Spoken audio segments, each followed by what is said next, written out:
Welcome back to our channel destination of weekend. আর destination of weekend মানে নতুন weekend, নতুন ডেস্টিনেশন। তাই আজ আমরা বেরিয়ে পড়লাম মাইথন ভ্রমণের উদ্দেশ্যে।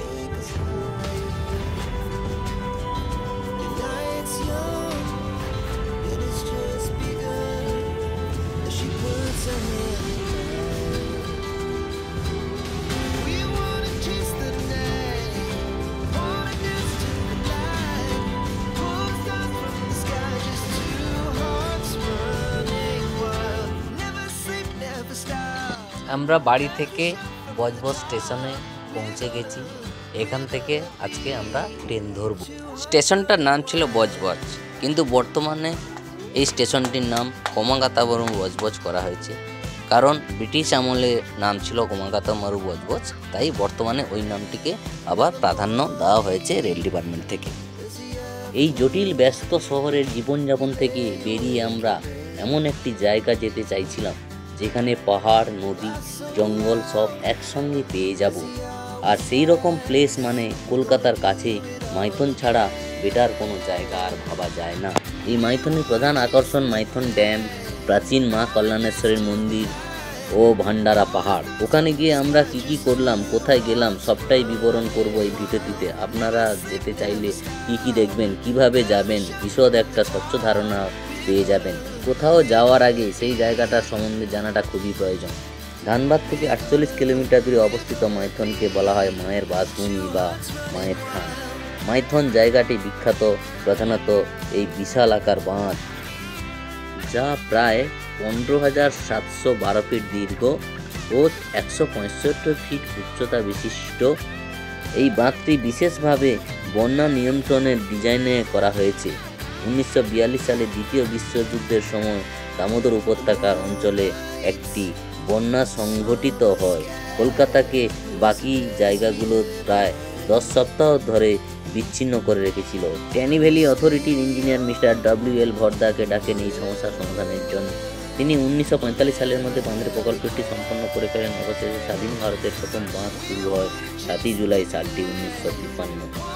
বাঁধটির নাম তিলায়া বাঁধ, আর পরবর্তীকালে তাকে অনুসরণ করে বরাকর নদীর ওপর এই মাইথন বাঁধের নির্মাণ করা হয়। এছাড়া ওখানে একটি ভূগর্ভস্থ জলবিদ্যুৎ প্রকল্প আছে, যেটি পুরো দক্ষিণ পূর্ব এশিয়ার সর্বপ্রথম ভূগর্ভস্থ বৈদ্যুতিক কেন্দ্র।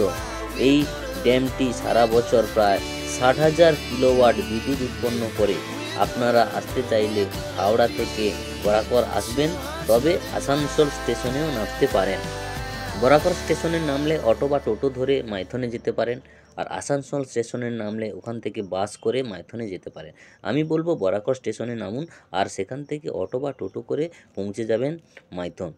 আর সেখান থেকে অটো বা টোটো করে পৌঁছে যাবেন খুব সহজে। আর অটো বা টোটো করে পুরো মাইথনটি ঘুরে নিন। অটোতে মাথা পিছু 150 থেকে 200 টাকা নেবে।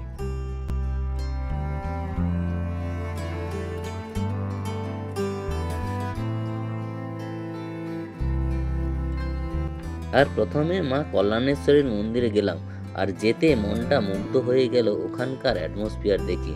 মন্দিরের চারপাশে প্রচুর দোকান আছে, সেখান থেকে পুজোর ডালা নিয়ে মায়ের পুজো দিয়ে দিন। পুজো দিয়ে মন্দিরের চারপাশটি একটু ঘুরে দেখতে লাগলাম, এবং দেখতে পেলাম ছোট ছোট অজস্র পাথরের মধ্যে একটা ছোট্ট জলরাশি, একটা ছোট্ট জলপ্রপাত সৃষ্টি করেছে। যদিও দেখতে ছোট, তবুও বেশ ভালো লাগলো জলপ্রপাতটা দেখতে। সেখানকার কিছু লোকজনকে জিজ্ঞেস করে জানতে পারলাম এই মায়ের মন্দিরের ইতিহাস। কাশীপুরের এক রাজা বিবাহের যৌতুক হিসাবে মা কল্যাণেশ্বরী দেবীকে পান। তিনি শবনপুর নামে এক জায়গায় দেবীকে প্রতিষ্ঠিত করেন এবং পুজো করা শুরু করেন। তবে দেবী রাজাকে স্বপ্নে আসেন আর বলেন যে তাকে কোনো নির্জন জায়গায় প্রতিস্থাপন করার জন্য। তাই রাজা এখানে মায়ের মন্দিরটি প্রতিষ্ঠা করেন। তবে সেই সময় ঘন জঙ্গলে ভরা ছিল।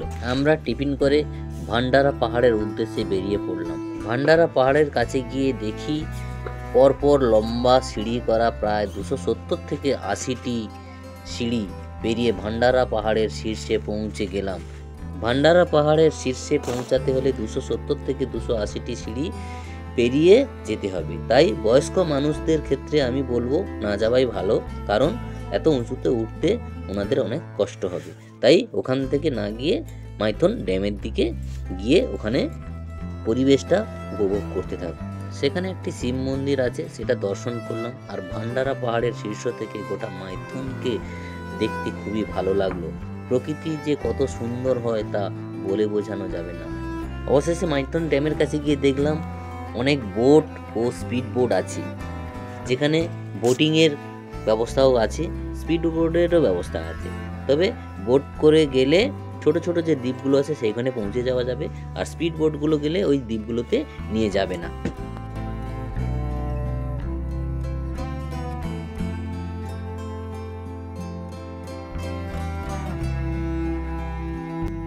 আমরা একটি হাতে টানা নৌকো নিয়ে বেরিয়ে পড়লাম মাইথন ড্যামের বিশাল জলরাশির মধ্যে নৌকা বিহার করে সবুজ দ্বীপের উদ্দেশ্যে। স্পিড বোটের টিকিট 600 টাকা আর বোটের টিকিট 1000 টাকা। আর বিশাল জলরাশির মধ্য থেকে প্রকৃতির অপরূপ দৃশ্য কি অসাধারণ তা বলে বোঝানো যাবে না। মাঝে মধ্যে থাকা ছোটনাগপুরের মালভূমির ওই টিলাগুলি সৌন্দর্যকে আরও বেশি করে তুলে ধরেছে। এই মাইথন ড্যামের নৌকা বিহারকে গরিবের ডাল লেক ভ্রমণ বলে বলা হয়।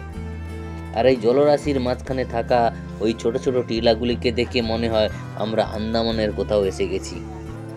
যেতে যেতে মাঝি ভাইকে জিজ্ঞেস করলাম যে জলের গভীরতা কত। মাঝি ভাই বলল প্রায় 50 থেকে 60 ফুট হবে। অবশেষে আমরা নৌকা বিহার করে সবুজ দ্বীপে এসে পৌঁছালাম। আর সেখান থেকে মাইথন ড্যামটাকে খুবই সুন্দর লাগছে। আপনারাও মাইথন ড্যামে গেলে ওই সবুজ দ্বীপ থেকে ঘুরে আসতে ভুলবেন না। ওখানকার সৌন্দর্য আর এক অন্য অনুভূতি এনে দেবে।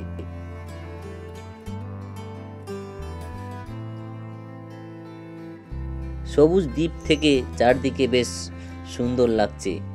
এবার নৌকা বিহার করে ফিরে আসার পালা।